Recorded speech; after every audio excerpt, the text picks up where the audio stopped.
In this following video, we will understand law of limitation in India. Law of limitation क्या है, जो उसका मतलब है, जो लिटरल मीनिंग है वो किसी चीज़ को लिमिट करना, रिस्ट्रिक्ट करना, किसी रूल और सर्कमस्टेंसेस को लिमिट करना।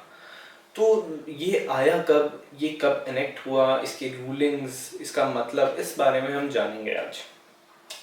तो जो लॉ ऑफ लिमिटेशन है वो इंडिया में पहली बार आया, जो इसको पहली बार लाया गया वो था 1859 के अंदर। ये पहली बार as a first limitation act आया था और ये इंडिया के अंदर जितने भी कोर्ट्स हैं वहाँ पे लागू हुआ था। ये हुआ था 1859 के अंदर। और फिर इसके बाद 1963 के अंदर it finally took a form of limitation act, जिसको आज हम law of limitation of India कहते हैं, इन इंडिया कहते हैं। तो पहले स्टैट्यूटरी लॉज एस्टेब्लिश हुए थे इन डिफरेंट स्टेजेस। उसके बाद धीरे धीरे 1963 के अंदर इसने लॉ ऑफ लिमिटेशन का रूप लिया। तो जो एक सर्टेन बेसिक नॉलेज है लॉ ऑफ लिमिटेशन के, जो हमें देता है वो ये देता है कि every citizen to various provisions which have been provided for limitation in different suit matters.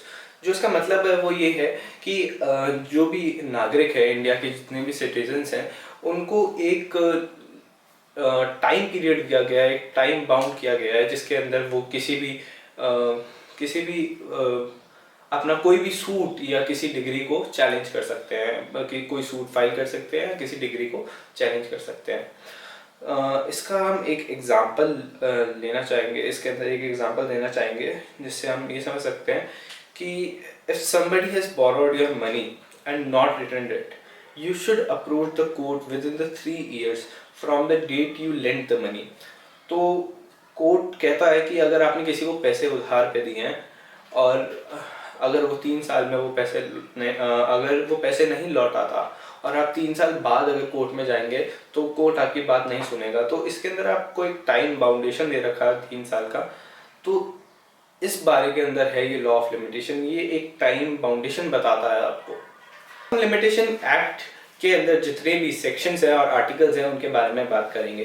तो 32 सेक्शंस हैं लिमिटेशन एक्ट के अंदर और 137 आर्टिकल्स हैं। और ये जो 137 आर्टिकल्स हैं, मतलब इनको डिवाइड किया गया है 10 पार्ट्स के अंदर, 10 भागों के अंदर इसे बांटा गया है। जो पहला पार्ट है वो है अकाउंट से रिलेटेड। सेकेंड पार्ट है वो रिलेटेड है कॉन्ट्रैक्ट्स जितने भी हैं उनसे। जो थर्ड पार्ट है वो रिलेटेड है डिक्लेरेशन से। फोर्थ पार्ट रिलेट करता है डिक्रीज और इंस्ट्रूमेंट से। जो फिफ्थ पार्ट है वो रिलेट करता है इमूवेबल प्रॉपर्टी, जो अब जैसे हमारा घर हो गया। जो सिक्स्थ पार्ट है वो रिलेट करता है मूवेबल प्रॉपर्टी, गाड़ी हो गया, ये फोन हो गया, या कोई भी मूवेबल प्रॉपर्टी है वो। जो सेवेंथ पार्ट है वो रिलेट करता है टॉर्ट से, जैसे ट्रेस पासिंग हो गई और जो टॉर्ट्स के अंदर आते हैं उन सब केसेस से। जो एट पार्ट है वो रिलेट करता है ट्रस्ट से और ट्रस्ट प्रॉपर्टीज से। नाइन्थ पार्ट रिलेट करता है मिसलेनियस मैटर्स, जिसके बारे में पता नहीं है, जो मिसलेनियस है। जो लास्ट पार्ट है वो रिलेट करता है to the suits for which there is no prescribed period. ये उन सब, जो 10th पार्ट है इस आर्टिकल का, वो उन सूट्स के लिए जिनके लिए कोई प्रिस्क्राइब्ड पीरियड अभी तक आया नहीं है। So there is no uniform of limitation for the suit under which the classification has been attempted। तो कोई यूनिफॉर्म वे नहीं है जिसके अंदर लिमिटेशंस को बांटा गया है सूट्स के अंदर, मतलब जिस तरह से ये क्लासिफाइड है। Now there are 2 judicial actions, जो 2 केसेस हम लेंगे, जिसमें से एक है Raj Bahadur Singh and another versus DJ and others, और जो दूसरा केस है वो है state of Jammu and Kashmir versus Ghulam Rasool Haider. तो इन दोनों केसेस के अंदर क्या था, जो पहला केस था राज बहादुर सिंह वाला, उसके अंदर प्रेजेंट केस के अंदर क्वेश्चन ये था whether an appeal lies against an order passed by the trial court wherein it had by a common order rejected both the applications under section 5 of the limitation act or order 9 rule of 13 CPC। ये video के अंदर है। तो इसके अंदर held हुआ था that no appeal lies then the order admitting the appeal is wholly without jurisdiction and in such circumstances a writ petition is maintainable। फिर आता है state of Jammu and Kashmir, जिसके अंदर था कि expression sufficient cause in section 5 of limitation act should receive a liberal construction so as to advance the substitutional justice। तो इसके अंदर क्या हेल्ड हुआ था, जो इसके अंदर कोर्ट ने बताया था कि when there is a reasonable ground to think that the delay was occasioned by the party deliberately to gain time, then the court should lean against the acceptance of the explanation। तो discretion exercised in matter of condemnation of delay should be proper and judicious।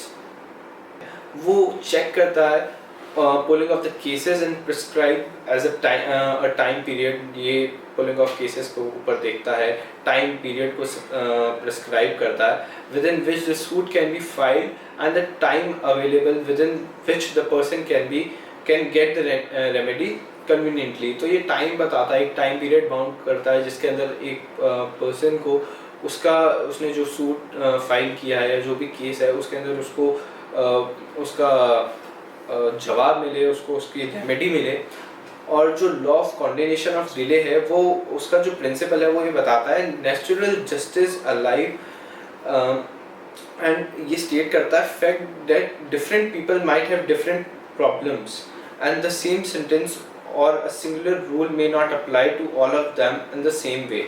So essential है कि सबको सुना जाए और उसके accordingly decide हो कि कौन सा जजमेंट किस क्राइटेरिया के अंदर आना चाहिए और क्या वो जजमेंट एक सेकंड चांस डिजर्व करता है या नहीं। Thank you.